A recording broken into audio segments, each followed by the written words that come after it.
그 기존의 항공은 아까 제가 잠깐 말씀드린 것처럼 이미 이제 우리가 여러분 잘 알고 계시는 보잉, 에어버스 이 두 개의 업체가 사실은 뭐 거의 모든 주도권을 다 가지고 있습니다. 그 외에 이제 그보다 좀 작은 급에 대해서는 이제 브라질이라든지 캐나다라든지 또 이런 업체들이 있긴 합니다만 거의 대부분 이제 보잉하고 이런 이제 양극 체제였다면 이 UAM은 특성상 이제 거리가 짧고 이러기 때문에 굉장히 다극 체제로 갈 것 같아요. 뭐 기체도 그렇고 아무래도 이제 제작엔 접근성도 쉽고 이러니까 그러니까 굉장히 다이내믹한 어떤 그런 산업 영역이 되지 않을까. 서비스는 어차피 이게 이제 지역화가 될 수밖에 없고 그죠. 그다음에 또 심지어는 그 기술이나 제조사조차도 굉장히 다극 체제로 갈 것 같은 아주 다이내믹한 그런 실제 그런 것이 될 텐데 제가 그런 관점에서 이제 아까 우리 전 팀장님께서 뭐 이제 우리가 이게 여러 가지 기술들은 우리가 상당히 올라왔다. 뭔가 해볼 수 있는 기술들은. 근데 거기에 이제 우리가 약간 부족한 인증이다 하는 것들을 했는데 인증 그러면 이제 쉽게 이렇게 일반인들은 생각하면 뭐 당연히 물건 팔려면 그죠? 형식 승인 이런 거 받으려야 될 것 같은 그 감은 있는데 근데 이게 항공 쪽에서는 조금 더 이제 복잡한 개념일 수도 있습니다. 그래서 왜 인증을 받아야지 팔 수 있는지, 왜 인증을 해야 되는지, 또 우리가 그런 기술을 가지고 있는지, 뭐 그런 것들은 또 정부가 어떤 역할을 해야 되는지 그런 관점에서 우리 산업융합원이 또 이 다양한 또 이제 국토교통부 관련한 또 여러 정책 과제란 이런 것들을 하기 때문에 좀 더 말씀을 해주실 수 있을 것 같은데 이것은 인증이 왜 중요한지 우리가 뭘 해야 되는지 하는 것들에서 좀 설명 부탁드리겠습니다. 자꾸 저한테만 말을 시키셔가지고. 그러니까 아까 말씀드린 것처럼 이제 그 항공기가 날기 위해서는 형식 승인이라고 하는 그 비행기의 안전성에 대한 부분 받아야 되고 그 다음에 이제 이 비행기가 만들어진 다음에는 이제 가망 인증이라고 해서 계속 비행을 갖다가 해도 좋다라고 하는 이제 인증 이런 부분들을 받아야 됩니다. 그러니까 국내에는 그 가망 인증 체계는 되어 있어요. 그러니까 이제 지금 여객기라든가 이런 부분들에 대한 이제 그런 법적 체계라든가 이런 부분 잘 되어 있는데 민간 항공기 아까 전종규 팀장님 말씀하신 것처럼 민간 항공기를 우리가 개발을 해본 적이 없기 때문에 개발할 수 있느냐하고 못하느냐는 다른 문제죠. 왜냐하면은 비행기를 갖다가 엄청난 돈을 들여서 개발을 해봐야 팔 수가 없다면 이걸 갖다가 이제 불필요한 비용이 낭비가 되는 거죠. 그렇기 때문에 이제 안 만든다라고 보시면 되고 그래서 그 형식 인증 체계는 대개 미국의 FAA나 유럽의 이제 이아사의 이런 그 가망 그 항공 당국의 그 체계를 준용을 해서 이렇게 이제 그 형식을 이제 해주고 있습니다. 형식 인증이란 게 뭔가요? 그 형식 인증이라고 하는 것들이. 그러니까 아까 말씀드린 것처럼 10의 마이너스 9승의 안전성을 담보한다라고 하는 거를 그 비행기가 부품별로 또 이제 비행기 전체적으로 아주 꼼꼼하게 그 설계에서부터 비행 시험에 이르는 부품에서부터 기체 전체에 대한 이런 부분들을 다 조사해 가지고서 어떤 이제 절차에 의거해서 확인을 하는 과정이다. 그러면 형식 인증을 받은 비행기다. 그러면 정부가 이 비행기는 뭐 타거나 아니면 이걸 가지고 서비스를 해도 안전하다 하는 것을 최종적으로 확인해 주는 과정이라고 볼 수 있겠네요. 이게 보증까지는 아니고 확인을 해 주는 과정이다 이렇게 이제 보면 되겠습니다. 근데 그게 거기에 또 들어가 있죠. 그 중간에 그렇게 이제 형식 승인을 통해서 어떤 구조라든가 어떤 그런 그 성능이라든가 안전성이라든가 이런 게 다 검증이 되죠. 수작업을 해서. 근데 그 다음 단계가 이제 PC가 있습니다. PC라고 해서 프로덕션 서티가 있는데 똑같이 처음에는 이제 수작업을 해서 형식 승인을 받을 수밖에 없는데 이게 양산 체계로 가야 되는데 이거 똑같이 만들어낼 수 있냐? 공장에서 똑같이 찍어낼 수 있냐? 그 성능을 그대로 유지하면서 그 안전성을 유지하면서 찍어낼 수 있냐를 또 확인받아야 돼요. 그러려면은 이제 자동차처럼 이렇게 양산 체계를 할 수 있는 시설 설비에서 거기서 시설에서 나온 기체 가지고 또 이게 확인이 돼야지 이제 PC가 나와요. PC가 나온 다음에 그 다음에 이제 최종적으로 정부 당국에서 야 이제 된다. 이제 팔아도 돼. 이럴 때 이제 가망 인증이 AC가 나옵니다. 그러면 이제 우리 욕심은 우리나라에서 비행기 만들어서 우리가 쓰고 그걸 넘어서서 또 다른 나라의 비행기를 하나에서 만든 비행기를 또 이렇게 팔고 그러려면 좋겠죠. 그죠? 그러면 이제 우리나라에서 형식 인정을 받는 걸 넘어서서 형식 인정은 각 국마다 따로 발급하나요? 어떻게 전 팀장님? 예, FA는 이제 FA가 TC라고 하는 타입 서티피케이트 형식 증명을 주고요. 이제 유럽 같은 경우는 이아사가 그 개발 기종에 대한 TC를 주는데 FA하고 이아사는 아시는 분도 있겠지만 바사라고 해서 항공안전 상호 협정이 체결되어 있습니다. 그래서 FA가 TC를 준 기종은 그 업체의 경우에는 유럽에 판매가 가능하게 돼 있고 또 유럽에서 인증을 받으면 또 미국에 판매할 수 있고 뭐 아시아는 당연히 포함이 됩니다. 이제 그런 항공 체계가 이제 구축이 되어 있는데 이제 UAM 같은 경우에는 아직은 하모나이즈가 안 돼 있는 상황입니다. 그래서 FA는 FA대로 인증 기준을 만들고 있고 유럽의 이아사는 이아사대로 지금 기준을 만들고 있는데 많은 전문가들은 유럽과 미국은 향후에 하모나이즈가 될 거다라는 관점입니다. 근데 아까 교수님 말씀하셨지만 이제 우리나라도 지금 국토부 기준으로 해서 그 파워 리프트 FA가 말하는 eVTOL에 대한 인증 기준을 마련하기 위한 노력을 지금 하고 있습니다. 그래서 우리나라도 빨리 우리나라의 어떤 eVTOL UAM 기체에 대한 인증 기준을 만들고 그 기준에 따라서 국내 업체들이 이제 개발을 해야만 이제 국토교통부가 이제 TC라는 걸 발급할 수가 있습니다.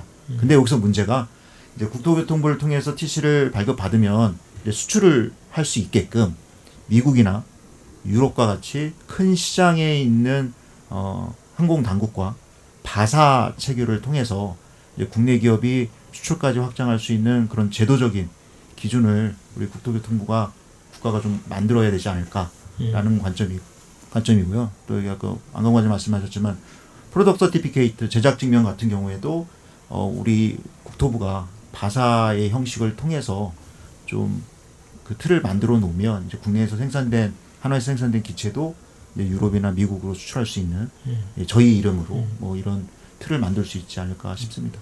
이게 뭐 쉬운 개념은 아니어 보이는데요. 말씀 듣고 보니까 미국과 유럽은 우리가 뭐 FA 각각 양 그 진영의 어떤 인정기관인 FA와 이아사는 서로 기술력을 인정해서 상호 호혜적으로 인정하는 거고.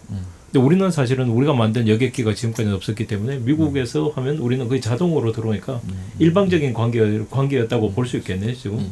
근데 이제 UAM은 우리가 이 UAM에 대해서는 새로 떠오르고 있는 분야고 아직은 뭐 FA나 이아사도 역시 마찬가지로 각 확립된 인정 절차가 없기 때문에 우리가 여기는 서둘러서 그래서 이 UAM 분야에서는 우리가 미국이나 유럽과에서 상호 호혜 수준으로 이렇게 갈 수 있으면 좋겠다. 예. 정부가 또 그런 기능을 해야 된다. 그렇게 요약을 할 수 있겠습니다. 예, 맞습니다. 예. 아주 아마 정부도 그런 쪽으로 또 역점을 기울이지 않을까 하고 생각을 하고 있습니다. 혹시 우리 국토교통부가 UAM 관련해서 어떤 인증 체계나 이런 관련해서 뭐 이 구상하고 있는 사업이나 이런 것들에서 혹시 아시고 계시면 좀 말씀 부탁드리겠습니다. 현재는 국토부 주도로 아까 말씀드린 것처럼 UAM 기체의 인증 기준을 마련하기 위해서 업계하고 이제 공공기관 뭐 해서 인증 기준 협의체를 이제 만들었습니다. 만들어서 인증 기준 안을 이제 유럽이나 미국이 하고 있는 것들을 참조해서 우리는 어떻게 할 것인지 이제 가이드라인을 지금 준비하고 있습니다. 그래서 그게 이제 1차적인 어떤 가이드라인을 만들고 그리고 이제 국토교통부에서 이제 예타가 된 게 있습니다.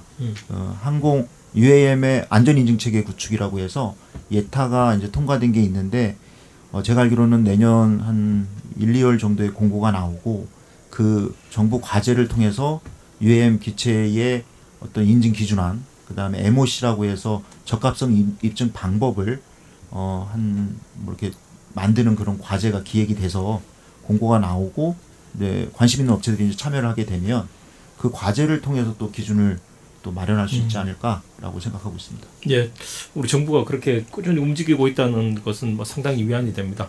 근데 예타 사업 그러면 뭐 사업비 규모가 웬만큼 큰 것들이지 않습니까? 이 사업은 규모가 대략 어느 정도 되는 사업인가요?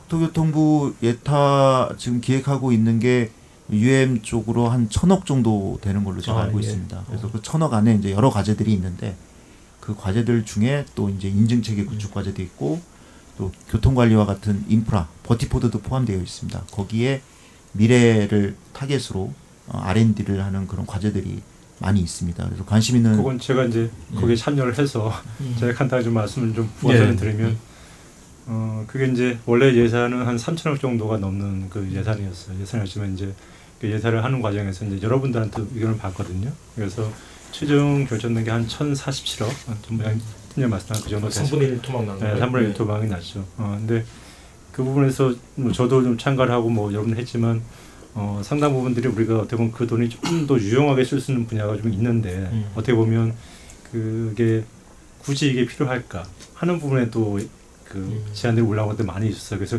안타깝게 그런 부분들이 아니라 그게 이제 진짜 필요한 부분에서 조금 더 들어갔으면 좋은데 그렇지 않은 부분이 있다 보니까 좀 상대적으로 저희가 생각했던 예산보다 좀 많이 줄어들었던 그런 안타까움이 있는데 거기에 말씀한 예타 관련된 부분들이 있고 인증 관련된 부분들이 일부 들어가 있고 여러 가지 분야들이 많이 좀 들어가 있어요.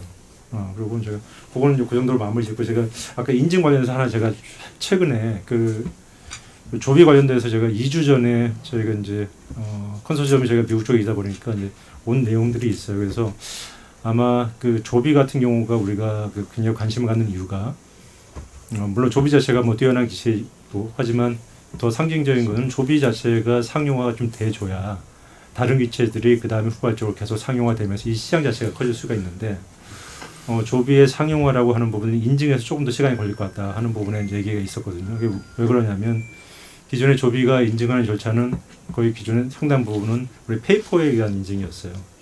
근데 이제 앞으로 이제 기체 이제 테스트를 하고 성분을 분석하고 확인하는 작업들이 걸리는데 이게 생각보다는 페이퍼 작업보다 훨씬 시간이 더 걸릴 수 있다 하는 부분의 얘기가 있었고요. 두 번째는 배터리 화재에 대한 부분들이 아직 해결이 좀 안 됐다고 하는 거예요. 그래서 조비한테 배터리 화재에 대한 대응 방안이 뭔지에 대한 부분을 요청했다는 얘기가 있고 또 하나는 현재 그 조비는 6개의 로터가 있거든요. 그 로터 관련돼서 로터가 사고가 발생할 수 있는 사고 발생 시나리오가 있는데 그 시나리오에 대한 대응을 아직 준비가 안 돼 있어요. 그러다 보니까 이런 어떤 기술적인 부분들을 그건 단기간 내에 풀 수 있는 부분들이 아니라서 지금 이제 미국 내에서 이제 우려는 생각보다 조비가 일정보다는 좀 늦어질 것 같다 하는 게 있고 또 하나가 최근에 이제 FAA가 불과 한 2주 정도 됐을 것 같아요. 조비가 이제 인증하는 과정에서 파일럿을 교육하는 과정에서 기존에는 조종석이 하나고 이제 일반 시트가 4개 있는 형태였거든요.